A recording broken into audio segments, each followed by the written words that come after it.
اعوذ باللہ من الشیطان الرجیم بسم اللہ الرحمن الرحیم سورۃ نساء آیا 126 وَلِلَّهِ مَا فِي السَّمَاوَاتِ وَمَا فِي الْأَرْضِ وَكَانَ اللَّهُ بِكُلِّ شَيْءٍ مُحِيطًا، اور اللہ تعالیٰ ہی کے لیے ہے جو کچھ آسمانوں میں ہے اور جو کچھ زمین میں ہے، اور اللہ تعالیٰ ہر چیز کا ہمیشہ سے احاطہ کرنے والا ہے۔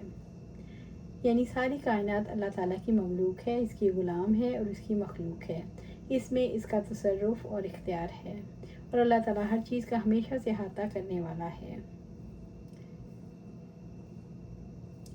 جب انسان کے اندر یہ شعور پختہ ہو جاتا ہے کہ زمین اور آسمان میں جو کچھ ہے اللہ کا ہے، تو اس کو اپنا الہ ماننا اور حاکم تسلیم کرنا آسان ہو جاتا ہے۔ انسان صرف اللہ کی غلامی کرتا ہے، انسان صرف اللہ کو راضی کرنے کی کوشش کرتا ہے۔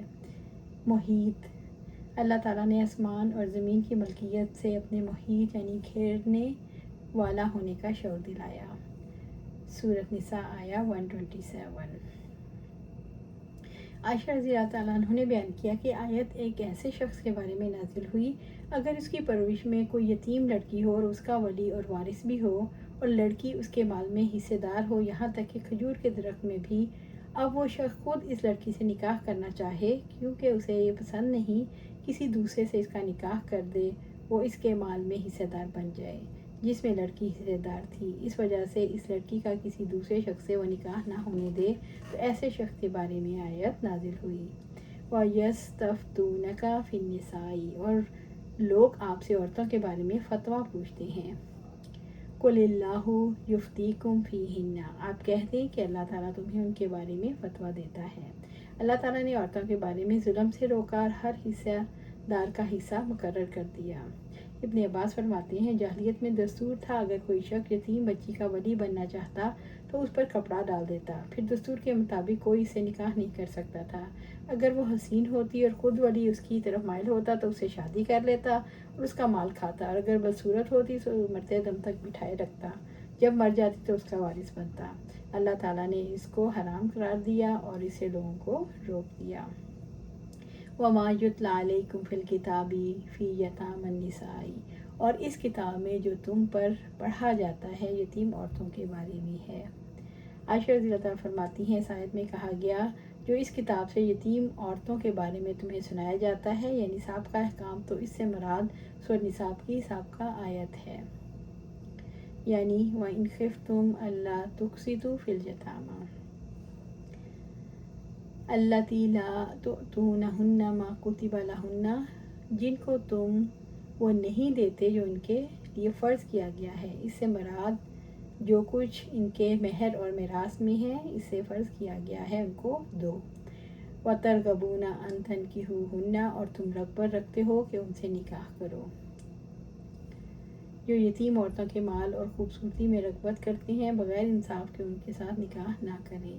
وَالْمُسْتَضْعَفِينَ مِنَ الْوِلْدَانِ، اور بے بس کمزور بچوں کے بارے میں بھی۔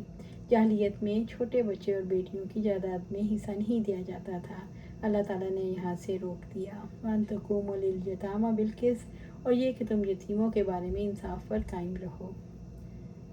اگر تم یتیم لڑکیوں سے نکاح کرنا چاہتے ہو تو ان کے مہر ادا کرو، جو کچھ طے کرو انہیں ادا کرو اور انہیں دوسرے حقوق بھی دو۔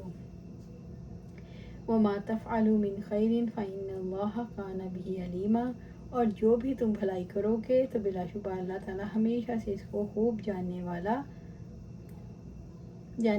ہے۔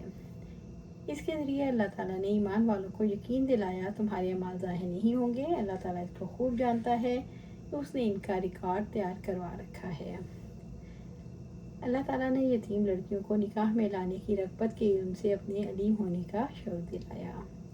سورۃ نساء آیا 128۔ عائشہ رضی اللہ تعالیٰ فرماتی ہیں ایسا مرد جس کے ساتھ اس کی بیوی رہتی ہے لیکن شوہر کو اس سے کوئی خاص توجہ نہیں بلکہ اسے جدا کر دینا چاہتا ہے، اس پر عورت کہتی ہے میں اپنی باری اور اپنا نان نفقہ معاف کر دیتی ہوں، تو مجھے طلاق نہ دو، تو ایسی صورت کے متعلق یہ آیت اسی باب میں اتری۔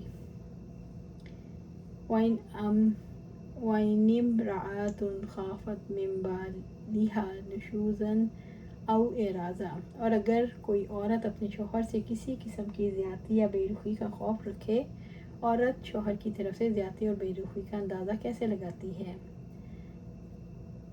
اعراض یعنی نشوز تو دوری اور اعراض ہے، وہ عورت سے کلام نہ کرے یا انس نہ رکھے۔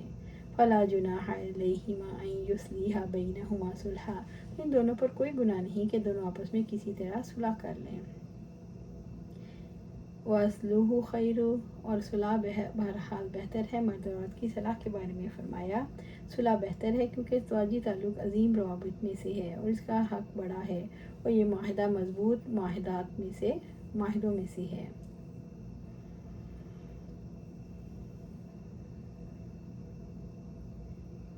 کسی عورت کو اپنے شوہر کی طرف سے اگر یہ خدشہ لاحق ہو کہ وہ اسے چھوڑ دے گا یا اسے بے پرواہی اختیار کرے گا تو اس میں کوئی حرج نہیں کہ عورت حق مہر، عدل اور نان نفقے میں شوہر کو ایسی رعایتیں دے کہ آپس کے تعلقات خراب ہونے کا خدشہ ختم ہو جائے۔ وَإِن تُحْسِنُوا وَتَتَّقُوا، اور اگر تم نیکی کرو اور تقوی اختیار کرو۔ اللہ تعالیٰ نے ارشاد فرمایا اگرچہ نفس میں تنگ دلی، حرص اور بخل ہے، پھر بھی شوہر اور بیوی اگر ایک دوسرے سے حسن سلوک کرتے رہیں اور اللہ تعالیٰ سے ڈرتے رہیں تو اجر ضرور پائیں گے، کیونکہ اللہ تعالیٰ ان کے ہر عمل سے باخبر ہے۔ فَإِنَّ اللَّهَ كَانَ بِمَا تَعْمَلُونَ خَبِيرًا، تو یقیناً اللہ تعالیٰ اس سے جو تم عمل کرتے ہو ہمیشہ سے پورا باخبر ہے۔ سورۃ نساء آیہ 129۔ وَلَن تَسْتَطِيعُوا أَن تَعْدِلُوا بَيْنَ النِّسَاءِ وَلَوْ حَرَصْتُمْ، اور تم ہرگز استطاعت نہیں رکھتے کہ بیویوں کے درمیان عدل کرو، خواہ تم حرص بھی رکھو۔ خرچ دینے میں انصاف، باریوں کی تقسیم میں انصاف، حقوق زوجیت میں انصاف، مسکراہٹوں میں انصاف، زبانی الفاظ کہنے میں انصاف، یہ سارا بیویوں کے درمیان انصاف ہے۔ فَلَا تَمِيلُوا كُلَّ الْمَيْلِ فَتَذَرُوهَا كَالْمُعَلَّقَةِ، چنانچہ تم بالکل ایک جانب پوری طرح نہ جھک جاؤ کہ تم دوسری کو لٹکی ہوئی کی طرح چھوڑ دو۔ کوئی انسان اپنی بیویوں میں سے ایک طرف زیادہ مائل ہو اپنے میلان کو ختم نہیں کر سکتا۔ اس کا حل یہ ہے کہ دوسری بیوی کے حقوق نہ مارے جائیں۔ بیوی نہ تو بیوی رہے نہ طلاق یافتہ۔ اسلام اس بات کو تسلیم کرتا ہے انسان بیویوں کے درمیان عدل نہیں کر سکتا، اگرچہ وہ ایسا کرنے کی کوشش کرے، باریاں تقسیم کر لے، پھر بھی محبت اور دل کے میلان کو ختم نہیں کیا جا سکتا۔ اسلام کسی ایسے کام پر انسان سے مواخذہ نہیں کرتا جو اس کی طاقت سے باہر ہو۔ ان تعدلوا بین النساء، بیویوں کے درمیان عدل کرو۔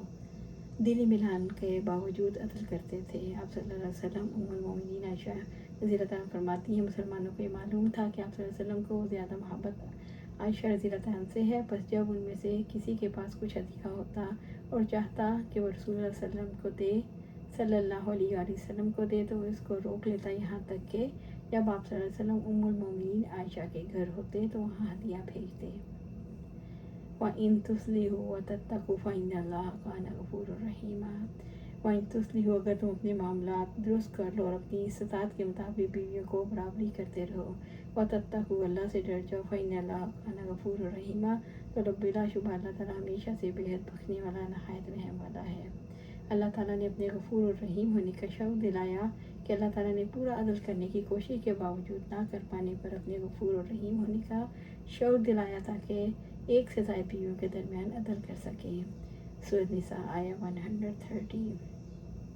وَإِن يَتَفَرَّقَا، اور اگر دونوں جدا ہو جائیں، یعنی شوہر اور بیوی اگر آپس میں اتفاق سے صلح نہ کر سکیں اور معاملہ طلاق تک پہنچ جائے، جب شوہر اور بیوی کے درمیان صلح کی ہر ممکن کوشش کے باوجود صلح نہ ہو سکے، جب دلوں میں نفرت پیدا ہو جائے، وَإِن يَتَفَرَّقَا يُغْنِ اللَّهُ كُلًّا مِّن سَعَتِهِ، اور اگر وہ دونوں جدا ہو جائیں تو ہر ایک کو اللہ تعالیٰ اپنی وسعت سے غنی کر دے گا۔ اللہ تعالیٰ اپنی وسیع قدرت، فضل و کرم سے ہر ایک کو دوسرے سے بے نیاز کر دے گا اور بہتر رشتے کا انتظام کرے گا۔ وَكَانَ اللَّهُ وَاسِعًا حَكِيمًا، اللہ تعالیٰ ہمیشہ سے بڑی وسعت والا، کمال حکمت والا ہے۔ اللہ تعالیٰ نے شوہر و بیوی کے درمیان باہمی ہم آہنگی نہ ہونے کے باوجود خدشوں کی وجہ سے جدا نہ ہو سکنے پر اپنے واسع ہونے کا شعور دلایا تاکہ لوگ ایک دوسرے کے لیے وبال جان بننے کی بجائے سکون سے علیحدگی اختیار کر سکیں، کیونکہ اللہ تعالیٰ اپنی وسعت سے ہر ایک کو دوسرے سے بے نیاز کر دینے والا ہے۔ یقیناً اللہ تعالیٰ اپنے افعال و شریعت میں حکیم ہے۔ اللہ سبحانہ تعالیٰ سے دعائیں میں قرآن و سنت پر عمل کرنے کی توفیق دے، اس پر جمع دے اور جنت الفردوس کے اعلیٰ مقام پر اپنے پاس گھر عطا فرمائے، آمین یا رب العالمین۔